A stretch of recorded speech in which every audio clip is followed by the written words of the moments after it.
Shalom.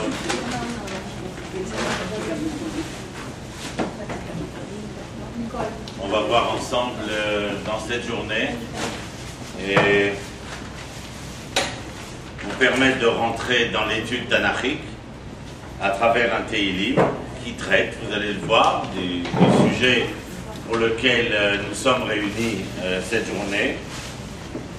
Et j'ai pensé, en tant que prof d'études bibliques, de vous faire rentrer à l'intérieur de cette pensée tanachique qui est essentielle aujourd'hui, puisqu'elle nous permet de toucher à l'essentiel. Quand je dis l'essentiel, c'est-à-dire de toucher aux sources foncières de l'étude, quelque chose qu'on avait oublié depuis 800 ans, au vu et au su des occurrences karaïtes et chrétiennes. Mais voilà que de retour sur la terre, eh bien, le Tanakh reprend ses lettres de noblesse.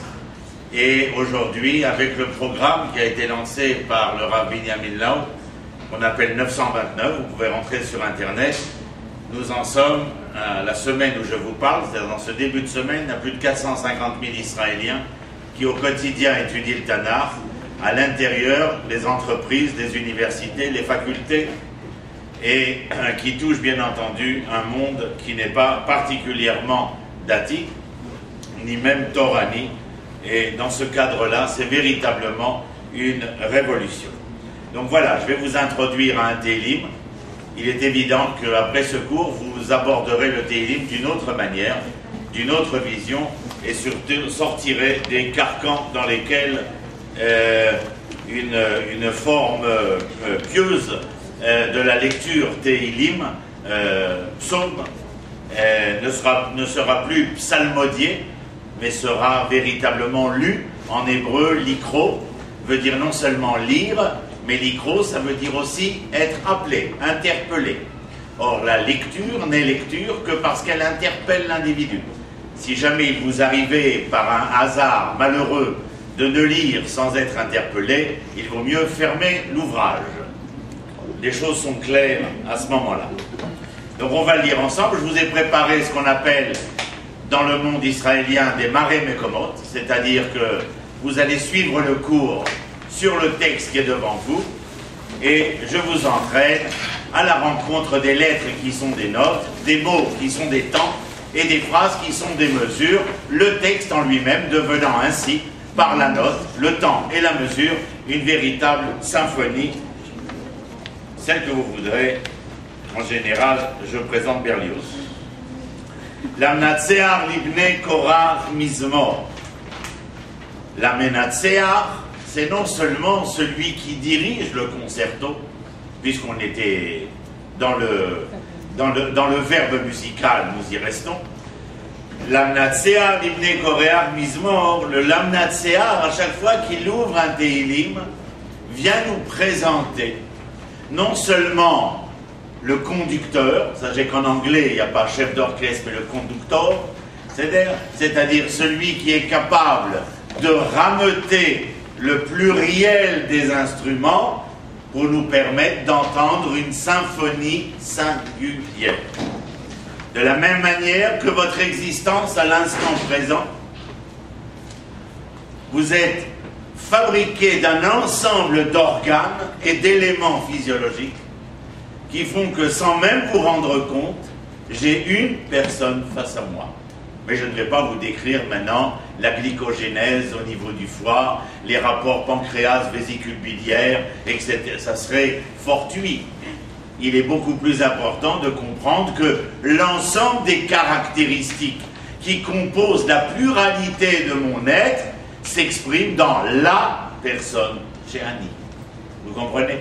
Donc l'amnatsear, c'est menatsear, c'est celui qui est le conducteur, celui qui entraîne vers la singularité à travers la pluralité. Mais menatsear, c'est aussi celui qui est capable de vaincre.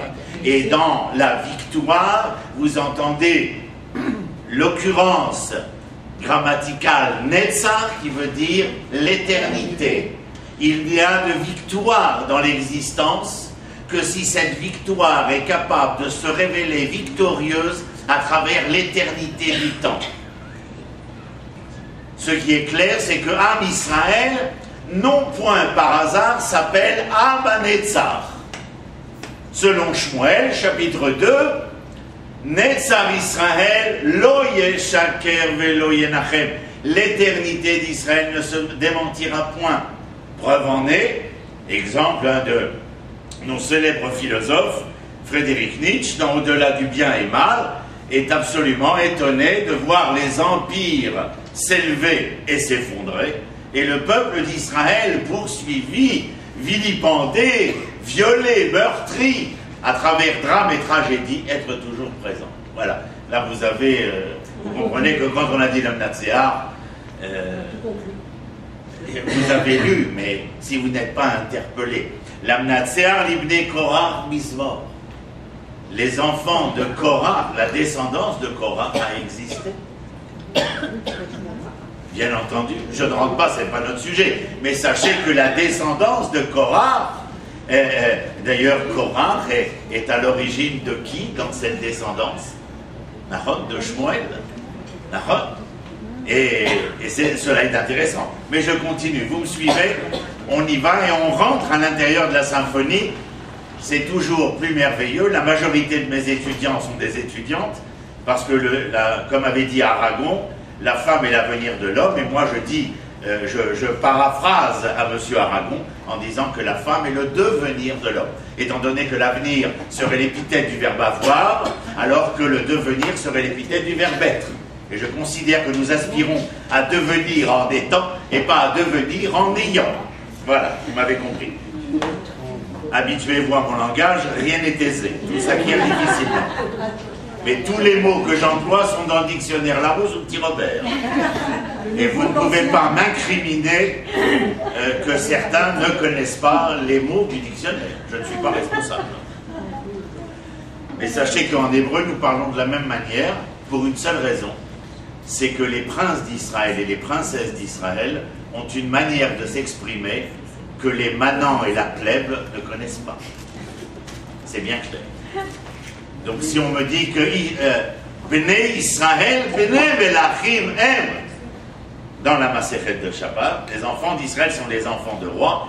Excusez-moi du si peu, mais je suis un prince face à des princesses. On y va? L'Amnatséar libné Korea Mizmor. Mizmor, c'est Zemer. C'est Enenu Shira. Zemer, Zimra. C'est-à-dire, je ne vais pas rentrer là-dedans parce que c'est trop long, mais sachez simplement que la Shira, c'est un cantique, c'est-à-dire, alors que le Mizmor, c'est d'une certaine manière une louange. Les Amers, les Shimcha Elion. C'est-à-dire, c'est une louange. Le louange et le cantique. Dans le cantique, nous, nous récitons, en fin de compte, ce qui fut, et au nom de quoi nous voulons incanter, le verbe incanter, l'incantation, le cantique, on dirait le peuple de français. Non, et le mizmor qui serait la louange, louer. Louer, c'est véritablement ce que nous avons fait lorsque la fille de mon ami a été lâchement assassinée il y a 2 semaines, lorsque Hallel a été poignardé mortellement, et que quelques jours plus tard, à la Ulpena, au lycée des jeunes filles, il y a eu la tfila de Rosh Chodesh, et où le mot Hallel prenait toute sa densité, bien entendu. Allez, on y va. Pasuk Ben, c'est là que ça commence. Je vous rappelle que celui qui écrit les psaumes s'appelle David Ameller.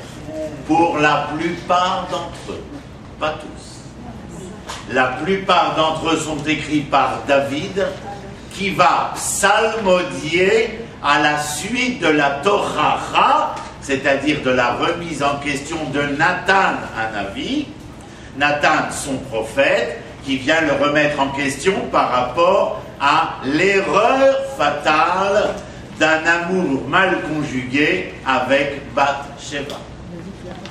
Et c'est à la suite de la prise de conscience, Je ne reviens pas sur la métaphore dialectique de Nathan concernant le propos avec David. Je vous rappelle que l'ensemble du Tanakh que vous avez là, 24 livres, 929 chapitres, 1386 pages, ça doit être là et là. Sinon, il n'y a ni Mishnah, ni Gemara, ni Halacha. Il n'y a pas un Amora. Amora, ce sont les auteurs de la Gemara, qui ne traitent du sujet de la disputation dialectique dans la Gemara, qui ne se dispute, disputer ici c'est la disputation, à coup de versets du Tanakh.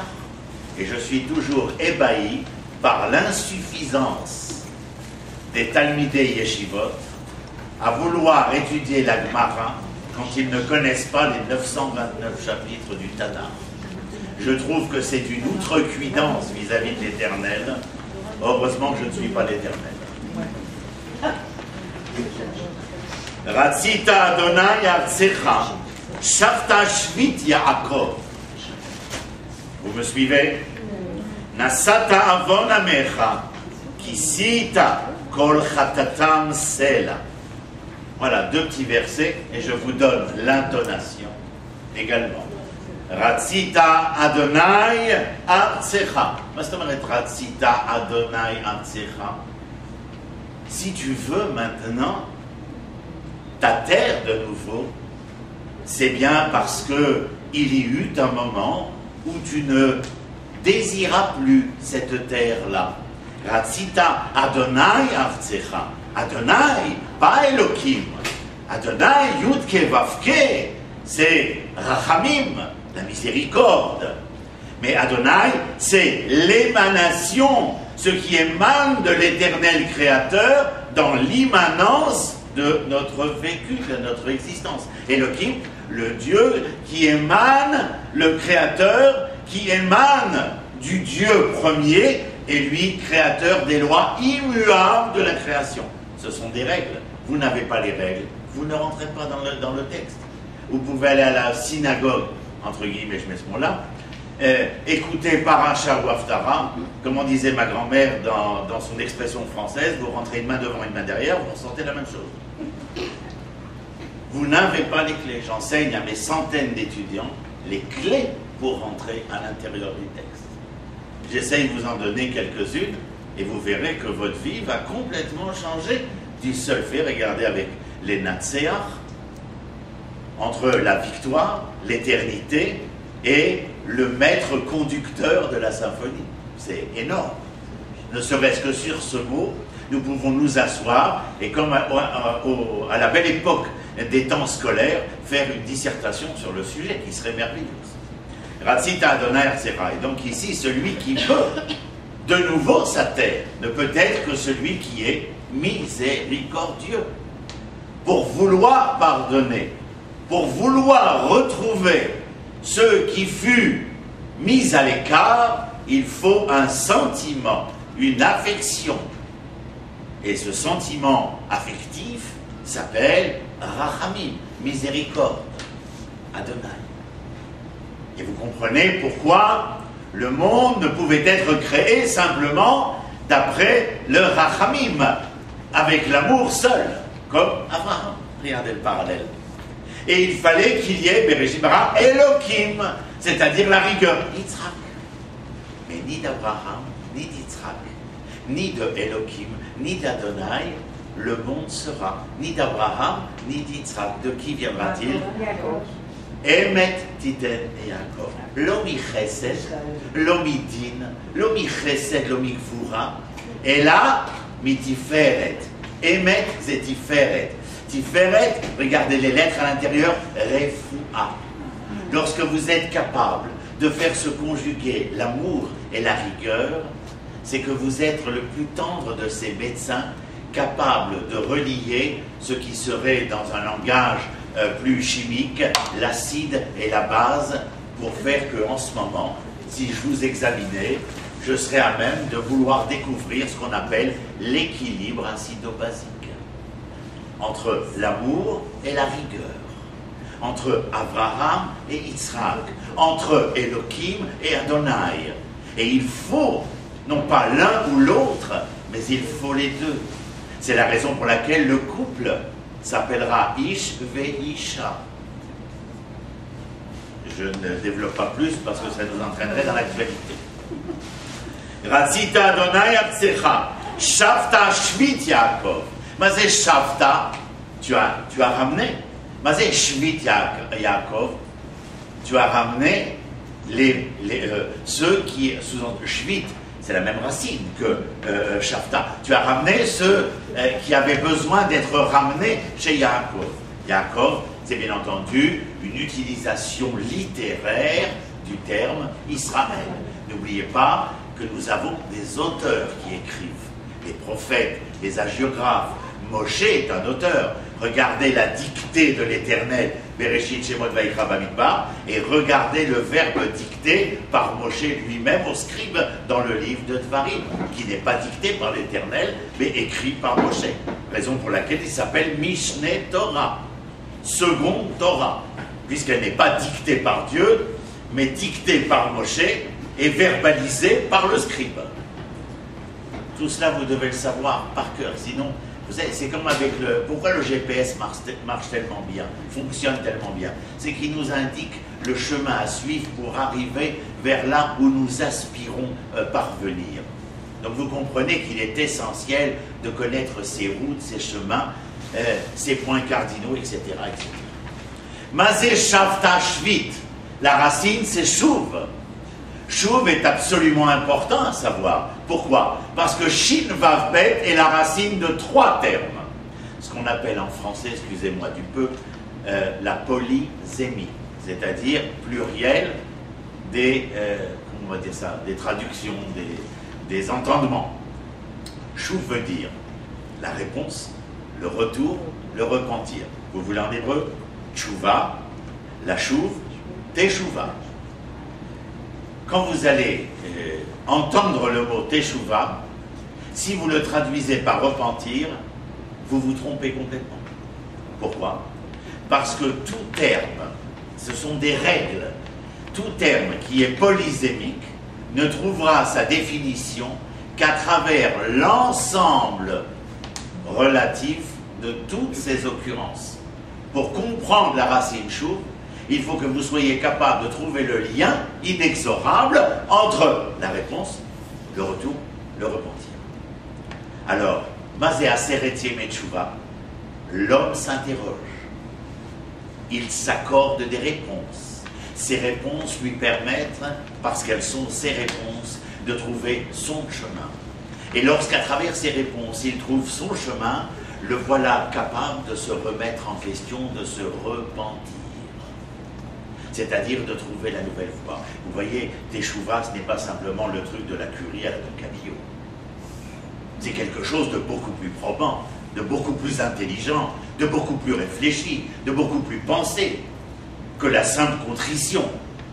Et parmi la réponse, le retour et le repentir, il est important de le faire, comme dit le traité de Yoma dans le Talmud de Babli, de le faire nous, les uns vis-à-vis de l'autre. Car tu peux avoir prié, jeûné Yom Kippour, encore une fois ma grand-mère, et ressortir une main devant, une main derrière. Pour la seule raison qui est que quoi? Ce que dit l'Éternel, je pardonne ce que vous me demandez de vous pardonner, mais je ne peux pas pardonner ce que vous devriez vous pardonner entre vous. Or, dans le triangle de l'histoire humaine, il y a quelque chose d'essentiel, c'est qu'à la base du triangle, nous dit le Maharal de Prague, Rabbi Yehuda Lev au XVIIe siècle, il y a Nivra, la créature, et que s'il y a relation entre les créatures, c'est la seule possibilité axiomatique de rencontrer qui? Boré. Zakol.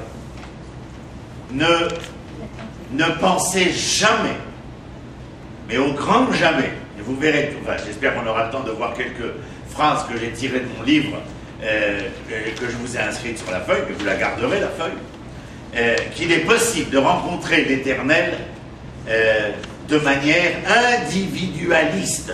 Je n'ai pas dit individuel, j'ai dit individualiste, sans prendre en compte la pleine existence de l'autre. Shavta Shvit Yaakov, c'est-à-dire que tu as ramené tu as décidé non seulement que la terre retrouve grâce à tes yeux, mais une terre, Adama, sans qu'il y ait Adam, la terre ne veut rien dire. Comment est-ce qu'on l'appelle? Eretz Shomema, une terre qui est aride, une terre désertique. Comment est-ce que la terre peut prendre vie? Eh bien, comme l'homme doit prendre vie. Vous avez vu en hébreu, Adam et Adama, c'est la même racine étymologique. Parce que l'homme tire ses racines de la terre, que la terre donne ses racines à l'homme, et que l'homme sans sa terre est un être déraciné. Et en plus, quelque chose d'extraordinaire, Adam est masculin, Adama est féminin. C'est-à-dire que quand la terre a besoin de l'homme et l'homme a besoin de la terre, c'est qu'il y a une véritable conjugaison possible entre eux. Et lorsqu'il y a conjugaison entre le masculin et le féminin, cela sous-tend qu'il y aura conjugalité. Et conjugalité sous-tend qu'il y aura les fruits de la passion. Tarte mashma, sens propre et sens composé, les fruits de l'arbre et les fruits de l'accouplement, bien entendu. Nasata avon amecha, tu as supporté les erreurs de ton peuple. Avon, c'est une faute. Chet, c'est une erreur. Alors ne vous mélangez pas les crayons. Chet n'est pas Avera, et Avera n'est pas Avon, et Avon n'est pas Chet. Oh là là, avant qu'ils viennent, c'était moins compliqué dans notre tête. C'est vrai ça. Mais la Torah, c'est tellement... Ben oui, il faut se remettre le pied à l'étrier. La Torah, c'est pas permis et interdit. C'est pas une religion. La religion, chez Cicéron au IIe siècle, c'est la croyance en un Dieu créateur, nous sommes d'accord. Et le culte que nous vouons à Dieu, et là-dessus nous ne sommes pas d'accord, nous ne voulons pas de culte à Dieu, ani lo oved l'Hachem, ani oved et Hachem. Ça veut dire que je suis le témoin du projet de l'Éternel dans ce monde. Mais pour servir la Havod, l'Hachem, je peux être musulman, chrétien, etc. Mais la Havod et Hachem, je suis Israël. C'est-à-dire, Adai Atem, dit Yeshayahu, vous êtes mes témoins, les témoins du projet de l'Éternel sur terre. Donc c'est complètement différent. Mais il y a des Juifs qui ont décidé de changer d'obédience et sont devenus chrétiens, musulmans, etc. Il y en a même qui sont rentrés dans les ordres. Chez nous, ça faisait des ordres, mais eux pensaient rentrer dans les ordres. Vous comprenez? En tout état de cause, il est clair que nous ne parlons pas de religion. C'est un mot à bannir de notre vocabulaire. Nous sommes des hommes, des femmes de Torah. Torah veut dire enseignement, l'enseignement divin, porteur d'un projet divin. La religion peut être chrétienne, musulmane, bouddhiste, adventiste, mais pas la Torah. La Torah, c'est d'Israël. D'ailleurs, regardez, dans la religion, on peut être chrétien de toute nationalité. On peut être musulman de toute nationalité. Et d'ailleurs, ils sont tellement, je pense à Saint Thomas d'Aquin, je pense à il y en a tellement. Dans la phrase que vous devez connaître certainement le plus, c'est laissez à César ce qui appartient à César et à l'Église ce qui appartient à l'Église. La séparation entre l'esprit et le corps, c'est une erreur fondamentale. Il faut donner de l'esprit au corps et permettre au corps de révéler l'esprit qui intrinsèquement se trouve en lui.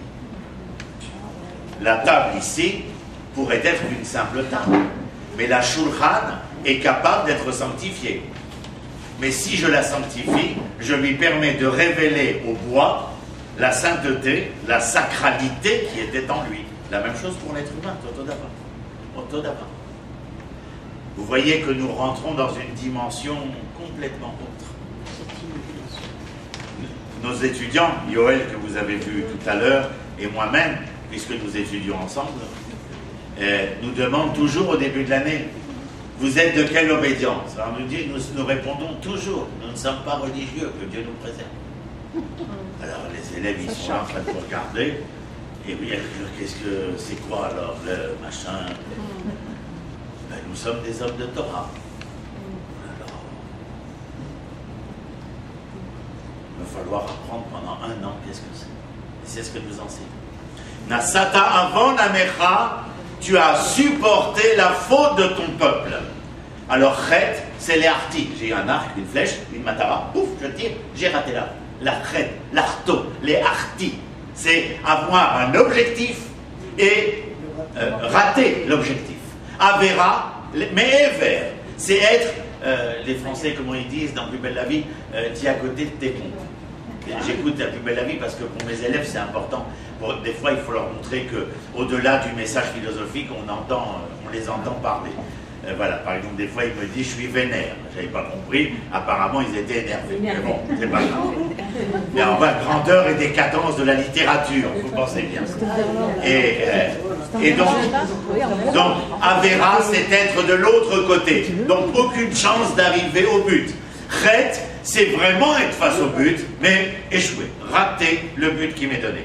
Amecha, le peuple. Je vous donne encore, même si on n'arrive pas à tout finir, mais c'est important que vous sachiez, c'est Am, avec un patach, né peuple, que parce qu'il y a Am im chirik, im, le peuple est celui qui est fait de tous ceux qui sont avec.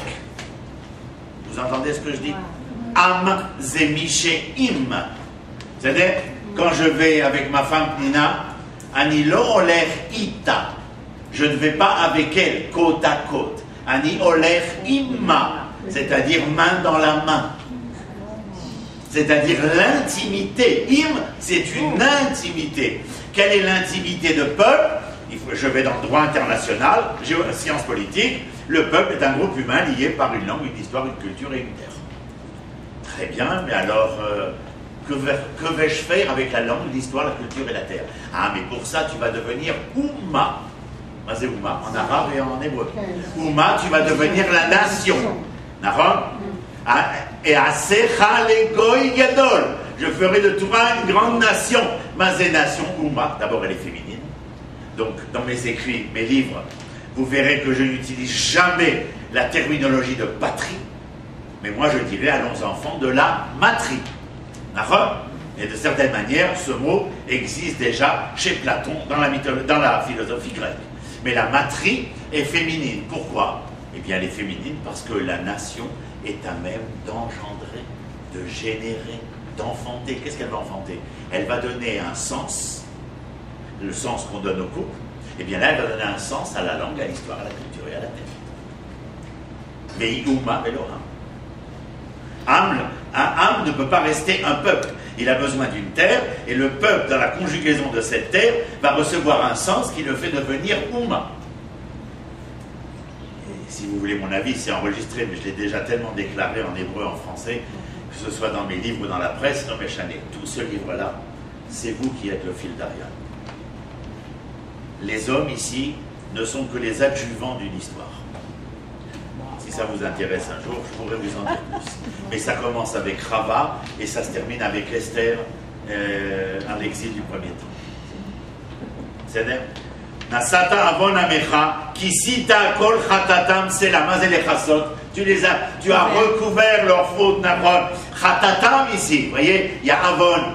Oui, roi avon, ils ont, on va dire, de manière de Sainte Marguerite, ils ont péché. Non, pas à la rivière, ils ont péché. Non, ils ont fauté. Alors, vous entendez les mots. Yash, Avera, Avon, Prêtre, vous savez. Et toi, tu as Mazé Sela. Sela ne veut rien dire. Enfin, si, il veut dire des fois, il veut dire aussi la chose qui est la victoire. Il veut dire aussi la vérité. Mais en général, ce terme Sela est là pour, comment dire, la mélodie de la phrase. Vous vous rappelez? Tout le texte anachique, les lettres sont des notes, les mots sont des temps, les phrases sont des mesures, et les textes des symphonies, pastoral ou fantastique, le Meshanima. C'est-à-dire Pasuk Dalet, Asafta kol evratecha, Ashivota micharon apecha. Regardez, evratecha, Avera en tout. Vous avez vu Avon, Khatat, Avera. Asafta, qu'est-ce que ça veut dire? Tu as pris chez toi tous les mauvais chemins qui furent les nôtres. Tu les as, comment dire, tu les as éliminés de notre, comment dire, de notre lexique, ok, de notre verbe en quelque sorte. Ashivota micharon apecha. Ashivota, Ça veut dire que tu es revenu, pas maintenant les enfants d'Israël reviennent, mais toi tu es revenu. Ashivota mikwa charon apera. Vous vous rappelez les bandes dessinées? On voyait toujours un cheval avec la fumée qui sort.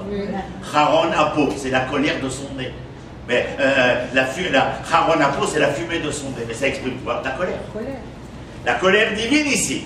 Tu es, je veux dire, d'une certaine manière, qu'est-ce que je viens de dire? Maintenant que vous savez qu'est-ce que c'est, la chouve, la racine, vous la connaissez. Pour l'homme. Alors vous allez me dire, vous maintenant, qu'est-ce que ça veut dire? Moi je vous dis, tu as cessé d'être en colère contre nous. Expliquez-moi, d'après ce que vous avez appris, comment vous traduirez? Je vous rappelle, la chouve, c'est réponse, retour, repentir. Allez, parlez, mettez-vous à la place de Dieu, parlez à sa place. Qu'est-ce qui se dit? Il retourne. Non, d'abord, qu'est-ce qui se passe? Qui nous donne le choix de retour. Oui, non, mais ça veut dire que chez l'Éternel, il y a une nouvelle réponse. Réponse à quoi? Pourquoi il a besoin de donner une réponse? La réponse aux fautes. La réponse aux fautes. Et qu'est-ce qui va l'amener à trouver une réponse aux fautes qui sont les nôtres? Notre volonté de revenir. Notre volonté de retourner, de revenir. Non, pas pour l'Éternel. Pour l'homme, mais pour l'Éternel. C'est quoi la chouve? La réponse. La réponse, vous l'avez dit, vous avez commencé à dire, aux fautes. Non, à la promesse divine. La réponse, elle est à ce que j'ai promis aux enfants d'Israël. Arba meot shana iyu avadim be'eretz lo lahem. Et je vous ramènerai, etc. Toute la prophétie de l'ensemble des prophètes, c'est que j'ai une promesse et que je vais réaliser ma promesse. C'est la réponse de l'Éternel. Et si cette réponse est celle-ci, vous comprenez l'autre tout de suite, le retour, je reviens, je cherchais, et je vous ramène. Dieu à notre repentir, c'est pour ça qu'il fait cette réponse. D'une certaine manière, l'Éternel donne une réponse, c'est la promesse à laquelle il est lié, lui. La deuxième, c'est le retour. L'Éternel revient. Mais il le fait maintenant. Parce que d'Eretz Israël, au moment de l'exil, la Shrina, elle s'en va. Que dit le Midrash Tzohartov? Il reste l'essence de la Shrina, mais Alpne à Kotel, au-dessus du Kotel. Mais chaque Hébreu devenu juif, ne cherchez pas à comprendre, je vous l'expliquerai peut-être, chaque Hébreu devenu juif emmène avec lui Chelek Elokam Imal, c'est-à-dire une étincelle divine. Donc chaque juif qui revient, qu'est-ce qu'il fait? Qu'est-ce qu'il provoque? On va l'appeler la Shrina, la lumière. Le souvenir des avôtres. Chaque juif qui revient, qu'est-ce qu'il fait à la Shrina?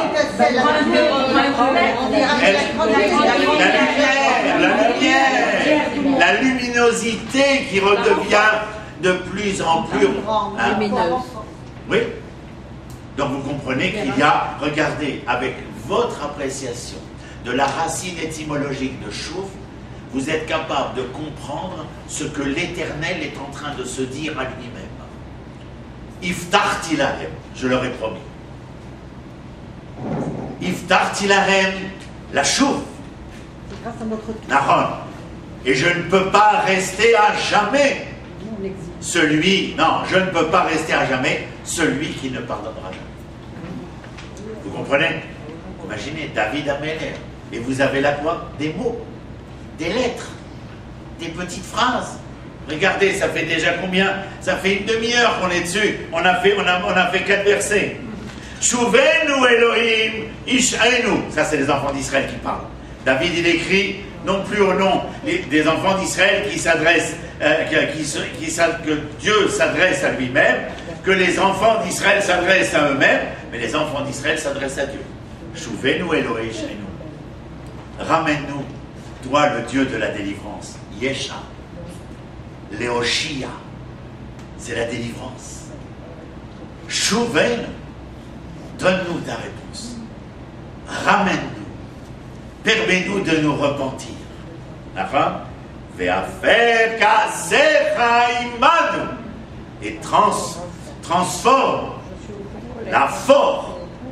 Kasecha, ta colère, imanu, de l'intimité. Ça y est, vous le savez. De l'intimité qui existait entre nous. dans Moussaf, Biglal Chataenu Yatsanu Mina Haaretz, de par nos fautes, nos erreurs, notre manque de, comment dire, de capacité à pouvoir entendre la finalité et comprendre la finalité de notre démarche, eh bien, voilà que nous avons échoué. Eh bien, maintenant, faire Kaasecha Imanu, transforme ta colère, Imanu, de l'Inde. En fin de compte, ils lui disent quoi? Redeviens intime. Redeviens intime. Qu'est-ce qu'on fait quand on va demander pardon à quelqu'un? On va demander pardon parce que l'être nous est cher. On ne va pas demander pardon à quelqu'un qui nous est très éloigné.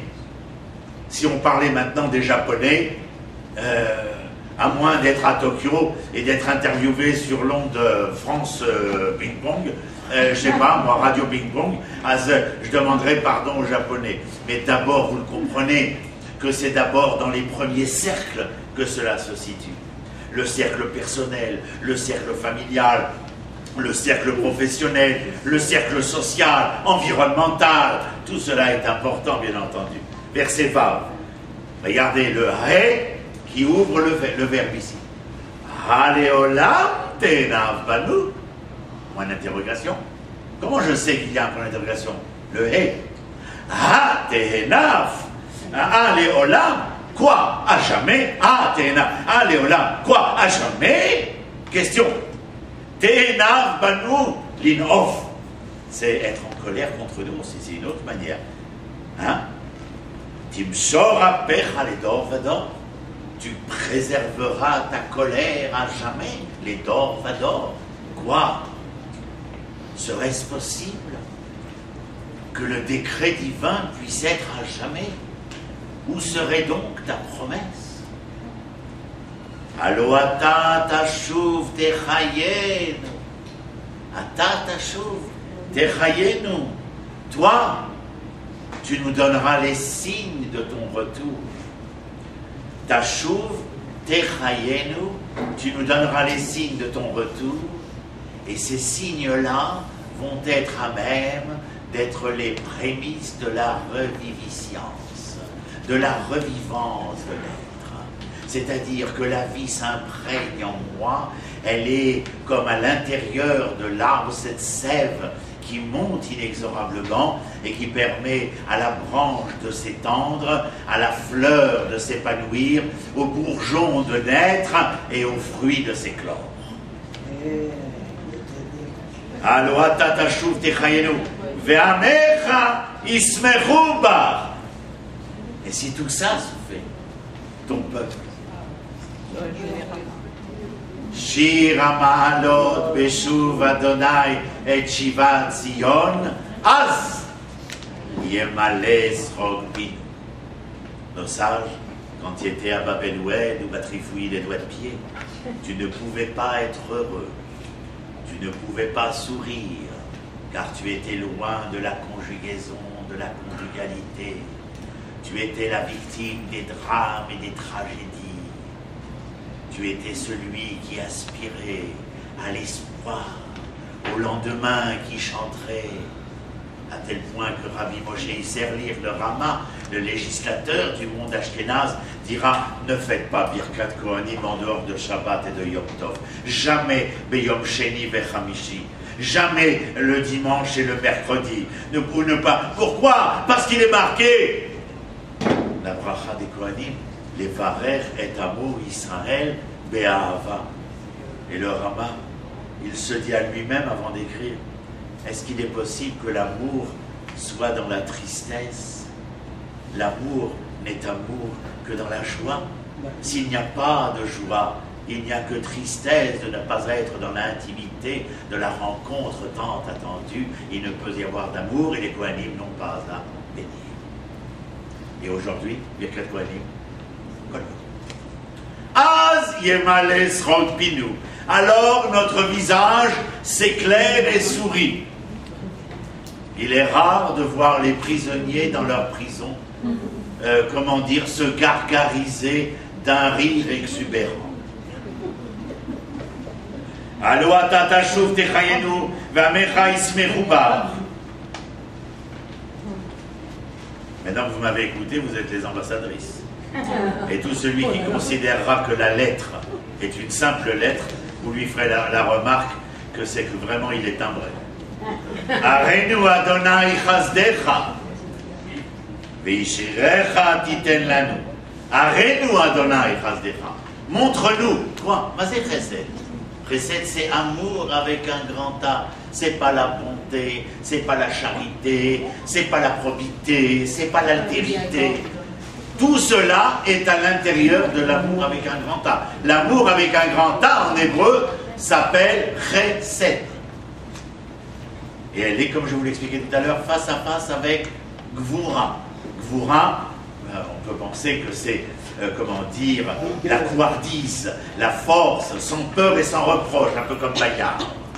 Et alors que la Gvura est en vérité la capacité de savoir que je pourrais faire et de dire je me retiens de faire, alors qu'il m'est permis de faire. C'est dans la retenue du pourquoi faire, dans le non-faire que la Gvura se trouve, c'est-à-dire la rigueur de l'être. Être rigoureux avec soi, ce n'est pas simplement de dire c'est interdit, non.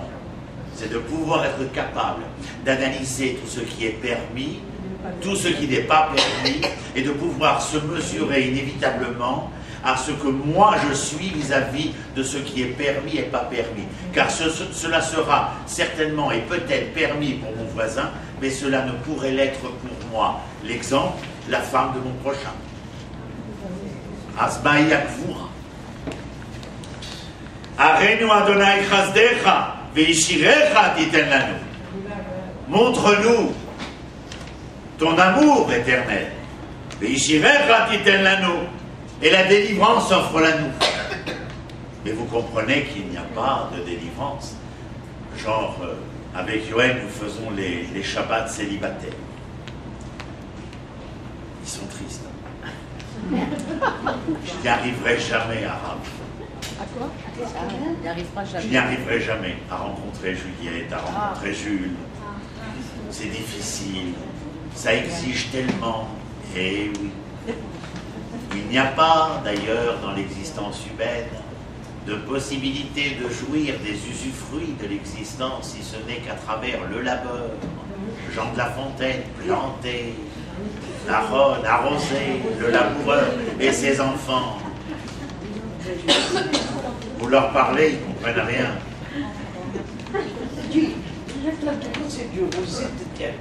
La Fontaine, et alors? Et il y a Boileau de La Fontaine. Donc, il est clair, c'était 10 secondes pour détendre le synapse neuronal. Arrête-nous à donner à nous. L'important, c'est d'être capable, au moment où nous nous appelons la délivrance. Qu'est-ce qui est marqué là dans David? Arrête-nous, montre-nous. Nous montrer, c'est nous faire voir. Il y a des gens,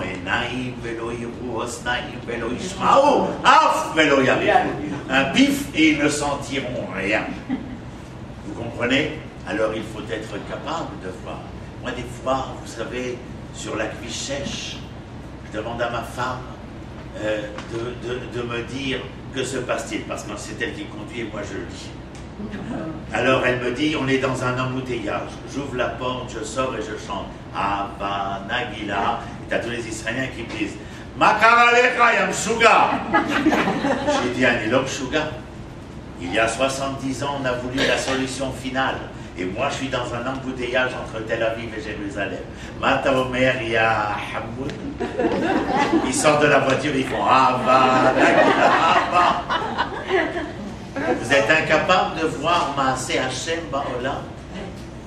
Mais allez faire autre chose. Allez vivre au Canada, aux États-Unis, vendre des falafels en Indonésie.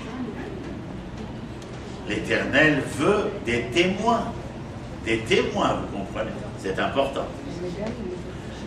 Eshma Ma'yed, verset tête. Eshma Ma'yedaber Ha'el Adonai. Eshmea, fais-moi entendre ce que l'Éternel. Il faut voir, il faut entendre. Et vous savez que lorsqu'on est capable de voir et d'entendre, il faut être capable de sentir. Pendant 23 ans, j'étais en mission en France, d'enseignement universitaire et des lycées. J'allais, je venais en Israël. Et je me pose toujours la question, je l'enseigne qu'en Israël aujourd'hui, mais je ne comprends pas qu'un père puisse aller dormir le soir en habitant Paris, Chicago, Londres, Berlin, et voir ses petits-enfants s'endormir et ne pas se poser la question « qu'est-ce que je leur propose ?» Je pense que, je l'ai dit tout à l'heure, c'est d'une intransigeance et d'une outrecuidance qui dépasse tout avènement de réflexion normative. Eshmea Maïdaber, verset Yud, allez on avance. Qui yedaber shalom el amo ve'el chassidav. Mazé, il parle de shalom. Mazé shalom. Et benusha, non, pas seulement. Shalom, la racine c'est shalem. Il n'y a pas de paix si je veux que tu sois en paix. Pour que tu puisses être en paix, il faut que tu sois en plénitude avec toi-même. Il faut être en plénitude avec toi-même, c'est-à-dire avoir été capable de trouver la relation entre, vous vous rappelez, Chesed, Gvura, Ish, Isha, Adonai, Elohim, Abraham, Yitzhak, de trouver quoi? Emet, ta vérité à toi. Qui est d'Aber Shalom el Amo vel Chassidav. Il parlera à son peuple et à ceux qui revendiquent être ses sujets. Ve'al yashuvu lekisla, et qu'ils ne reviennent surtout pas. S'ils ont vraiment entendu, s'ils ont vraiment vu, s'ils se sont consacrés à la plénitude de l'être, qu'est-ce qu'il a dit? Ve'al yashuvu, qu'ils ne retombent pas, qu'ils ne donnent pas de mauvaises réponses, qu'ils ne trouvent pas le mauvais chemin, les kisla, mazé, kisla, ksil, c'est l'idiot, qui ne retombe pas dans la bêtise, dans l'idiotie. Ah, karov leira misho. La délivrance est proche de ceux qui croient, de ceux qui le craignent. Vous voulez une autre clé? La crainte, en hébreu, regardez le verbe, le substantif. Ça vient de roé aussi. Vous êtes capable de craindre que ce que vous voyez. Vous n'êtes jamais capable de craindre ce que vous ne voyez pas, sauf Dieu. Mais au niveau de l'immanence humaine, vous ne craignez que ce que vous voyez. Et lorsque vous voyez quelque chose, soyez suffisamment, non pas craintive, mais ça veut dire à même d'être interpellé par ce que vous voyez. Ne considérez pas les choses dans la simplicité de leur apparence superficielle. Lishkon kavod be'arsenu har karov lira misho. Mazé à la délivrance, il est David Améler. Lishkon, c'est mon voisin s'appelle Shachem. D'accord? Et moi, quand j'habite à Nishochem, et la Shrina, c'est celle qui réside et qui est suffisamment résidente pour être ma voisine. D'ailleurs, plus je la ressentirai comme ma voisine, plus elle résidera en moi. Lishkon kavod be'arsenu. Mazé kavod, encore une fois. Vous vous rendez compte le nombre de mots que vous prononcez et vous êtes complètement à côté de la plaque 90% du temps. Kavod, ça vient, c'est quoi le respect? Kaved. Mazé kaved. C'est que le respect a du poids dans votre histoire. C'est un poids et une mesure dans votre histoire. Ce n'est pas simplement le respect pour le respect, mais que le respect a une valeur en quelque sorte. Qu'est-ce qui a marqué Yudalef? Chesed ve'emet nifgeshu. Chesed ve'emet. L'amour et la vérité se sont rencontrés. Si vous revenez sur la terre, après avoir entendu, senti, vu, sachez que votre rôle, c'est de permettre à l'amour d'être, à la vérité de devenir Chesed ve'emet nifgeshu. La vérité a rencontré Nahon, l'amour. Et bien lorsque l'amour rencontre la vérité, c'est ce à quoi nous aspirons tous. On appelle ça dans la littérature anglaise, latine, grecque et hébraïque le grand amour, Shira Shiri. Tzedek ve'shalom nashaku. Tzedek, c'est la justice. Shalom, c'est la plénitude.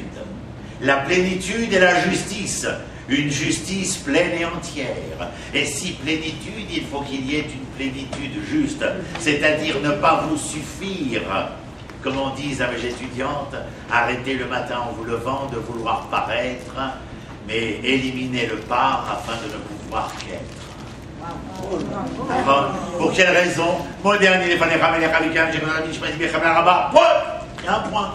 Pourquoi ils ne font pas attention, les Juifs? Parce qu'ils ne veulent pas devenir des Hébreux. Quand on est Hébreu, on sait que Rabat, point, avant, Bechemna, point, Rabat, Mazé Rabat Moulatera. Grande est ta foi. Ah non, la foi, ça y est, ça nous ramène à notre Camillo. Mais Emouna ne veut pas dire la foi. Emouna, polysémie, allez, encore un autre, polysémie, 3 occurrences. Amin, Neheman, Emet. La confiance, la fidélité, la vérité. Et voilà. Quand j'ai la foi, alors je ne dis pas j'ai la foi parce que je ne suis pas un musulman, ni un chrétien, ni un bouddhiste, ni un adventiste. Je suis un hébreu, je dis je suis fidèle, je suis confiant et je suis vrai. La plénitude de la justice, c'est d'être entier, mais il faut être vrai dans l'entièreté à laquelle vous aspirez. Emet mi'eretz titzmar.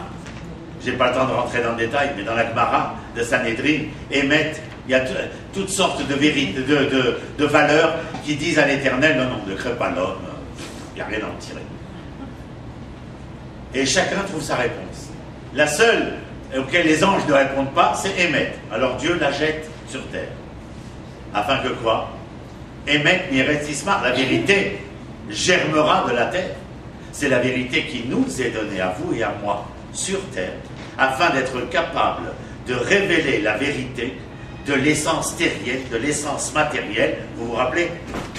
Ce n'est pas parce que le sacré est sacré qu'il est séparé de la matière, mais la capacité du sacré à révéler le sacré dans la matière, car la matière possède ce sacré étant donné qu'elle est création de l'Éternel.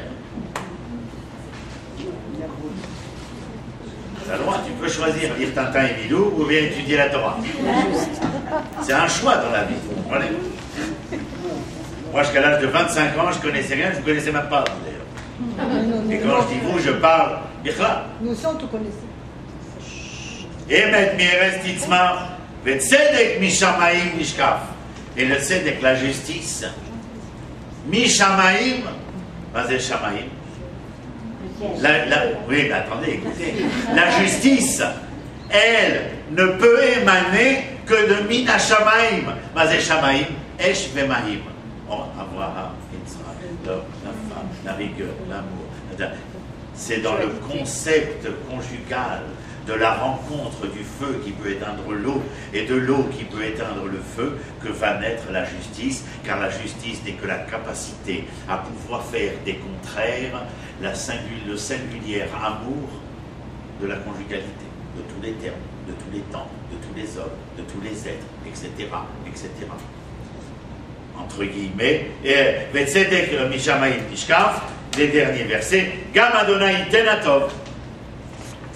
Et si l'homme fait tout cela, l'Éternel aussi donnera quoi? Atov. Aval, vous avez raison. Le gros du travail, c'est nous. Ve'arsenu titeignez-vous là. Et la terre va quoi? Donner son fruit. Tzedek lefanav yehaler. Et le tzedek, la justice, ira au-devant de l'Éternel.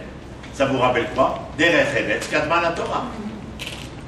Si tu es un homme fracturé, brisé, cassé, c'est-à-dire un infâme, tout liquide que tu mettras dedans, donc l'éternel, le contenu, parce que l'éternel est un contenu, pas un contenant, le contenant c'est moi, l'éternel c'est contenu, mais si je suis brisé, fracturé, cassé, etc., tout disparaît. Et donc ce qui me permettra à l'éternel de pouvoir nishkon betochi, c'est ma volonté de faire qu'il puisse y résider, et pour pouvoir y résider, je dois éviter toute fracture, toute cassure, etc. Et Yassem la derer pahama, le cœur, pohem, libi karega pohem, les battements du cœur. Et qu'est-ce qu'il y a marqué? Veyassem la derer pahama, et sur le chemin de notre histoire, l'Éternel, il fera quoi?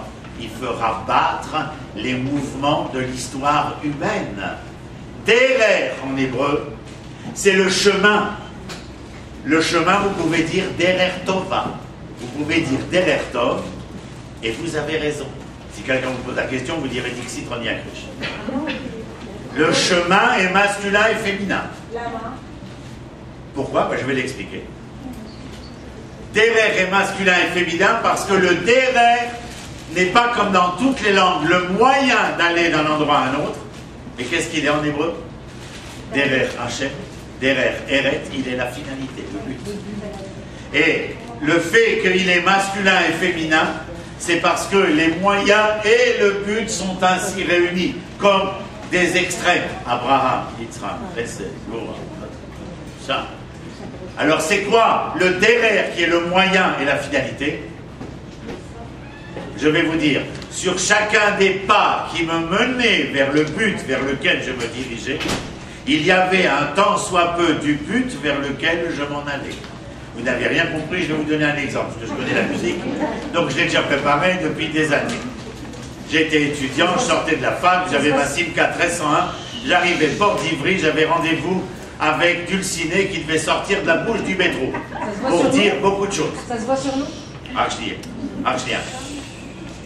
Je descends de la voiture, et en descendant de la voiture, je fais le tour et je vais vers la bouche du métro Port d'Ivry. Chacun des pas qui me mènent vers le but de l'amour tant attendu, en chacun de mes pas, il y avait un tant soit peu de cet amour qui m'emmenait vers l'amour tant attendu. Si jamais dans un de ces pas, il avait perdu un tant soit peu de la densité, de l'espérance, de l'amour vers laquelle il allait, il y aurait eu désespérance et incapacité physique à arriver devant la bouche du métro pour la voir surgir au moment donné.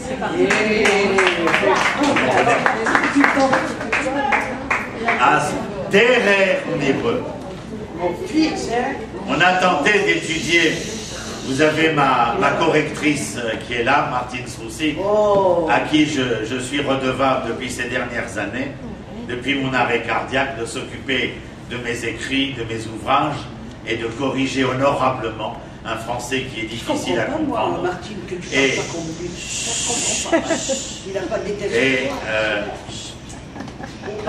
Il y a pendant 3 ans, nous avons essayé d'enseigner cela de manière régulière, mais par le manque de suffisance des individus résidant à Ashdod, comme à Ranana d'ailleurs, ou à Ashkelon, au Méchanet, il y a très peu de gens capables de s'engager dans une étude foncière faisant d'Israël un prince et une princesse afin de mieux découvrir la royauté qui se trouve en eux. Et les gens préfèrent rester dans l'insuffisance religieuse au lieu de vouloir rencontrer la noblesse doranique. Et cela est très difficile à pouvoir entendre. La feuille que je vous ai donnée, il y a un certain nombre d'extraits d'un des passages du livre, et vous verrez que cela concorde avec ce que j'ai voulu vous dire avec ce psaume. C'est-à-dire que c'est ici, sur terre, En Melech Bli Am. Il n'y a pas de roi sans peuple. Il n'a pas dit Tzadik, il n'a pas dit Chassid, il n'a pas dit je ne sais quoi. En Melech Bli Am. Pinchas sort du peuple.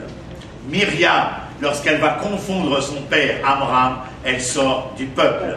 Esther, elle sort du peuple. Et je peux vous en compter ici, on a à peu près 1000 ans de shiurim ici. Si vous regardez Montagnard, c'est un chiffon de parterre. Mais ce chiffon de parterre forme près de 250 étudiants en français et bien d'autres en hébreu chaque année pour que nous devenions de plus en plus royaux. Mon dernier livre qui est là, il vous est offert, si vous voulez qu'il vous soit offert. Il coûte 52 shekels, mais si vous donnez 1 shekel, il est à vous. Si vous donnez 50 shekels, il est à vous. Et si vous donnez rien, il est aussi à vous. Et je vous dédicace le livre de l'auteur qui se trouve présent devant vous, avec amour et avec affection. Et bien, dis donc, Jacob, il a été ressortir le grand jeu.